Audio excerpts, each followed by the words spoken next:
அஸ்ஸலாமு அலைக்கும். Welcome to கைரோன்ஸ் கிச்சன். ராஜ உணவில் நாங்கள் என்ன எடுத்துக்கிட்டோங்கிறது குயிக்காக ஷார்ட் பார்க்கலாம் வாங்க.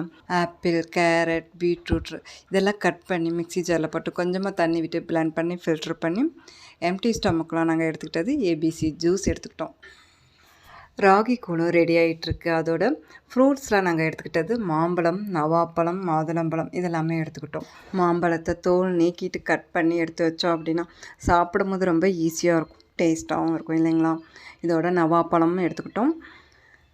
இப்போ ஒரு பவுலில் பொடிசாக கட் பண்ண கேரட், வெள்ளரிக்காய், மாதுளம்பழம், மல்லித்தழை, லெமன், வறுத்த வேர்க்கடலை, வறுத்த எள் இதெல்லாமே சேர்த்துக்கிட்டேன். மிளகுத்தூள், உப்புத்தூள் எல்லாமே சேர்த்துட்டு நல்லா மிக்ஸ் பண்ணி இது ஒரு பவுல் எடுத்துக்கிட்டோம். இது கூடவே ராகி கூழும் எடுத்துக்கிட்டோம் ஒரு கப். இந்த ராகி கூழில் பொடிசாக கட் பண்ண பிஸ்தாவும் மேலே தூவி விட்டு இதுதான் எங்களுடைய காலை நேர ராஜ உணவாக இருந்தது. இன்ஷா அல்லாஹ் அடுத்த வீடியோவில் பார்க்கலாம்.